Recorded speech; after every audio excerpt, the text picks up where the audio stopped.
আসসালামু আলাইকুম বন্ধুরা, কেমন আছেন? আপনাদেরকে আবারও নিয়ে আসলাম একটা কদু ক্ষেতের ভিতরে। তো গতকাল যে বৃষ্টি হয়েছে, এই যে কালবৈশাখী ঝড়, আসলে এই গাছগুলো খুবই দেখেন ভয়ঙ্কর হয়ে পড়েছে। দেখেন এই গাছ গুঁড়াটা, এই গুঁড়া কিন্তু এদিকের থেকে ওদিকে চলে গেছে বাতাসে। দেখেন হাঁংটা সোজা আছে, বড় বড় বাঁশ দিয়ে হাঁংটা ঠিকই সোজা আছে।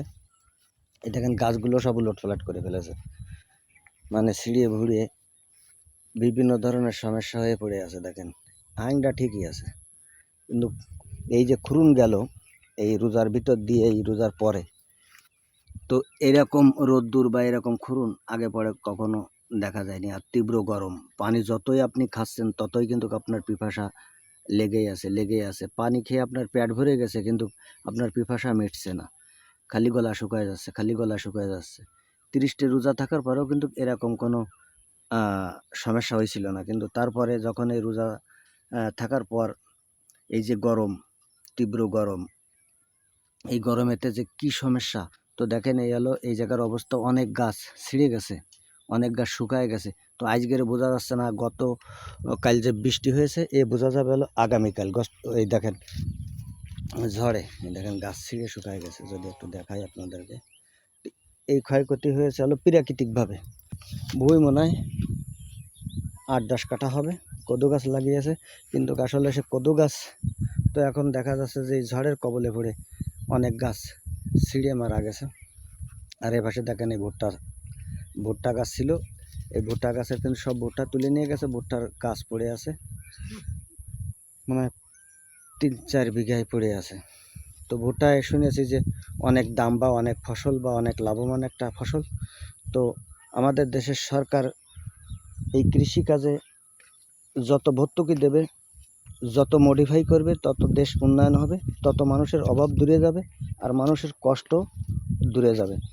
দেখেন চায়নাতে আপনার ডিজিটাল মেশিন আছে, ধান কাটা, ধান লাগানো, বিভিন্ন ধরনের মেশিন আছে, ভুঁই চাষ দেওয়া মেশিন আছে।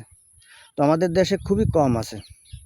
তো দেশকে আধুনিকতা করতে, দেশকে ডিজিটাল করতে গেলে সবচেয়ে বেশি যোগান দিতে হবে কৃষি কাজের ভিতরে। কৃষকের পিছনে যে কাজগুলো করতে হবে, সেই কাজগুলো থাকবে খুবই আধুনিক। তো আমি এই দেখেন এই যে বৃষ্টি হয়নি বলে কিন্তু এই লাউগুলো কিন্তু ছোট ছোট, এই দেখেন সব শুকায় গেছে, ফাঁসা শুকায় গেছে, কোনোটার গলা শুকায় গেছে। দেখেন একটু দেখাই, এই দেখেন। হ্যাঁ, তো এই লাউর বর্তমান দাম হলো, এই লাউটার দাম যদি আমি বলি, এর দাম আপনার ধরেন 30-35 টাকা, এটা 20 টাকা। এরকম লাউর দাম, প্রচুর লাউ হয়েছে, কিন্তু আসলে এই লাউ কিন্তু সব ছোট হয়ে পড়ে অজস্র গরম রোদ্দুর খুরুনিতে। হ্যাঁ, তো আসলে এটা তো প্রাকৃতিক সমস্যা, এটা কারোর দোষ দেওয়া যাবে না। কিন্তু আমাদের সব সময় কৃষককে মডিফাই করে, কৃষককে আধুনিকতা করে দেশকে এগিয়ে নিয়ে যেতে গেলে এই কৃষকের সঙ্গে সরকারের অনেক কাজ বাকি আছে। যেমন এই যে মাটিতে কতটুকানি সার লাগবে, কতটুকানি বিষ লাগবে, এটা কিন্তু সরকারি যে মেশিন আছে, মেশিনে টেস্ট করতে হবে। যেরকম সাধারণ মানুষ কি যে কোনো মানুষের রোগ আগে যে পরীক্ষা করায়, এরকম মাটিতে ফসল ফলাতে গেলে মাটিরও পরীক্ষা করার দরকার আছে। তো আমি আমার বয়সে কখনো কোনো দিন দেখিনি যে এরকম মাটি পরীক্ষা করে যে এই মাটিতে এই সার লাগবে, এই মাটিতে এই বিষ লাগবে, তাহলে কিন্তু ফসল ভালো হবে। তো আমি আমার ভিডিওর মাধ্যমে জানাতে চাই দেশবাসীকে, আমার এই কৃষককে আরও ঢিলে সাজাতে হবে, আরও মডিফাই করতে হবে, আধুনিকতার ভিতরে আনতে হবে। যে ধান, এইবার যে ধান হয়েছে, ধানের বিষয় নিয়ে কথা বলবো আমি আর এক ভিডিওতে। তো আমি এই জায়গায় লাউ গাছ দেখে আমি আসছি আর কি, যে অন্য অন্য গাছ দেখছি যে ঘর বাড়ি পড়ে গেছে, বিভিন্ন ধরনের ক্ষয়ক্ষতি হয়েছে। তো আমি চিন্তা করলাম যে বিলি যাই একটা ভিডিও মানুষের সামনে তুলে ধরি। মানুষ তো আসলে অনেক ভিডিও করে থাকে, কিন্তু এরকম ক্ষেত খামার নিয়ে, কৃষিকাজ নিয়ে, দেশ নিয়ে ভিডিও খুব কম করে। তো আমার মনে সবসময় জাগে যে আমি এই দেশ নিয়ে কিছু ভিডিও বানাই বা কৃষিকাজ নিয়ে কিছু ভিডিও বানাই।